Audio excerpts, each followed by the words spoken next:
Hey guys, what's up? Alan here, and this is a Demolition on Hijacked. It's about my third or fourth game that I played, and I guess in my last commentary, I don't know really what I want to play in this game yet, what kind of game types, what kind of guns I'm going to be using, stuff like that.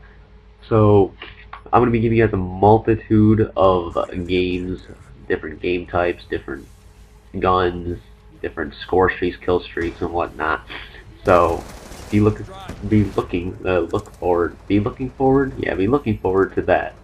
Uh, so this commentary is gonna be a pretty decently long one. I'll be talking about all the perks and which ones I feel are worth using, which ones are not worth using, because some perks seem very good that you're gonna want to use on most of your classes, while others seem very useless. We're going to move on to perk slot 1 or tier 1. I'm going to tell you guys what the perks are, what they do, and my opinions on them, and pretty much what you should use in each tier. For perk slot 1, you got lightweight, allows you to move faster than normal. You can also take no damage from falling. It's a good starter perk, but there's better ones in perk slot 1 that I will be telling you about. So this is pretty much your call, and if you like that, or whether you not like that. But it's a decent perk, not useless, but not too good, I guess. Not worth using if you want to use something else, pretty much. Flat Jacket, you take less explosive damage, which allows you to survive. Most explosive damage, or weapons, excuse me, that are used directly against you. This is I don't want to say a must, but it's a very good one, a very good perk to use in slot 1 if you don't have anything else. Explosives are much better in this game than they were in Modern Warfare 3, and they're much better than not Modern Warfare 2, Black Ops 1. They're not as good as Modern Warfare 2, I personally don't think, but that's an opinion-based question. So, Flat Jacket, pretty good to use if you don't have anything else. And there's another perk in here in slot 1 that I would suggest over it. Well, it's probably the second perk that I would definitely use. Blind Eye, AI controlled air support scorches can't detect you. Some air support scorches can be player controlled at any time, which means they are still able to attack you if the AI is overridden. I almost said that wrong. Blind Eye, not usually a big fan of stealth perks, but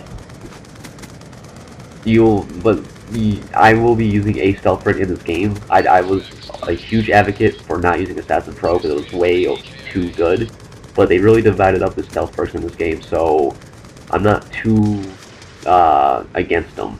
But Blind Eye is pretty much useless unless you really do care about not being destroyed by AI controlled air support, which most of the time you won't have to deal with unless there's like a really good player on the other team.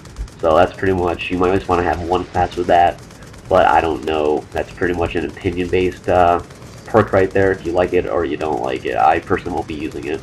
Hardline allows you to earn bonus points for each action you take, which in turn earns you score streak rewards faster.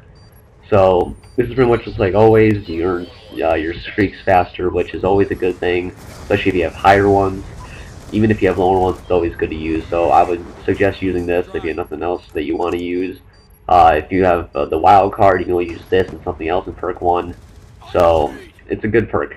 It always has been and always will be, especially if they keep putting it in the game. I will always be using it. The last one is probably the one I will be using the most, and I know most people will be using the most, which is Ghost. Enemy UAVs can't detect you while moving, but if you stop, you'll show up on the enemy radar. They changed it up a little bit. I still don't see much difference in it, considering that Ghost, most people will be using it, and all you have to do is move. Like, I feel that they should have made it more specific in that if you're running, you won't be seen, because you can just walk everywhere and you'll still be hidden. If you sit in a corner, then you're not hidden. But I just don't see much difference in that. You can still sit in the corner and move a little bit forward, like forward and back, and you just still will show up. So I just don't see much difference in it. They made it more specific, but not really in the game. I will be using it though, mostly because it's not as OP as it once was. Considering Black Ops 1, if you had Ghost, you had the ghillie suit on regardless if you were a sniper or not. And that's, I think, what made it overpowered in Black Ops 1 was the ghillie suit. Perk slot 2, moving on, is first one is Hardwired. This perk makes you immune to enemy counter UAVs and EMPs. which is pretty much the same as the Assassin Pro perk on for 3. While the EMP doesn't affect you, you still cannot call in score-streak rewards. I personally feel that they try to make it sound good by comparing it to Assassin Pro, which is not Assassin Pro. It's not as good as Assassin Pro, and it's honestly worthless and useless in this game. Not many people use counter UAVs and EMPs, so you're pretty much wasting your second perk slot if you use that. Even if you have the wild card, there's no point in using it. There's 4 other perks in this tier that are much better. Next is Scavenger, allows you to replenish your ammo, equipment, and grenades from enemies that weren't killable with explosives. Killed enemies leave scavenger bags that can be picked up.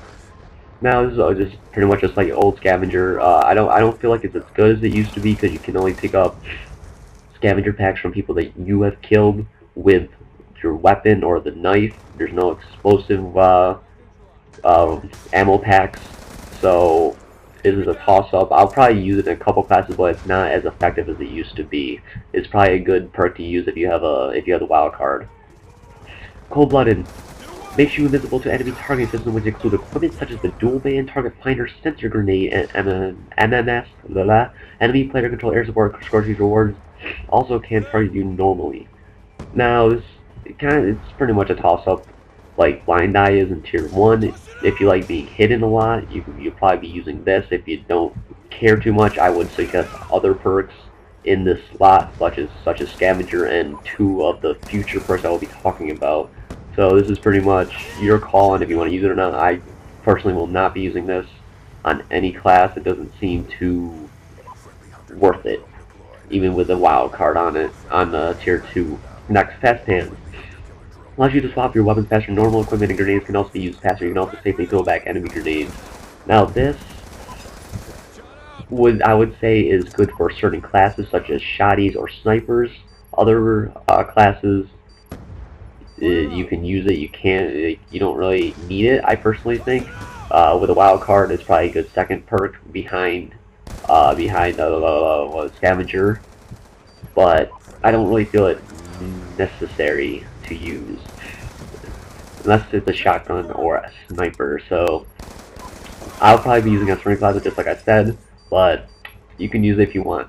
Toughness. With this perk, you flinch left when shot by the enemy. This is probably the main perk I'll be using in slot 2. I'm not a big fan of view kick, of flinching, and with this perk it makes it so it doesn't do that at all, and I like that a lot, especially with the hip firing with submachine guns. When you with it doesn't go up at all, and it's a lot easier to kill people when you're not flinching up. So that's definitely the main perk I'll be using. I would definitely suggest using that along with Scavenger or Fast Hands if you like using the wild card for it. Now perk slot 3, Dexterity. Makes you combat and mantle over obstacles such as gates 50% faster than normal. You can also aim faster after sprinting and recover quicker from melee strikes. I know I'm talking kind of fast. I'm sorry about that. The game's gonna end, and I don't think I'm gonna finish all this, so I might have to put another game in the bag. But Dexterity, I like using it at the beginning. I feel like it's probably the second best perk in the perk 3 slot right now until they fix the sound. The sounds are not very apparent at the moment, so Dead Silence and awareness are not truly needed yet, but I feel they will be when they fix the sound system in the game. So right now Dexterity is a good perk to use now, but it will probably be picked off when Dead Silence and awareness are much more improved. Next is Engineer. Allows you to see all enemy equipment glow red through walls. This perk also delays enemy explosives that were triggered by you. You can also booby trap care packages or re-roll the care packages content and hope that it contains something better. Now, Engineer seems to be a very selective perk. Now, if you, it's pretty much like Hacker or Sit Rep, and you can see equipment. So if you like doing that, it's a very good perk to use. If you're using Care Package, definitely use this perk to re-roll them or booby trap others. Besides that, it's pretty much useless unless you're really specific on seeing equipment or using Care Packages. Dead Silence makes you move silent or using the sound made by your footsteps, jumping falls, and that's always the same. It always will be very good. Right now it's not too good because the sounds are very useless, but eventually it'll be a main perk that people will be using.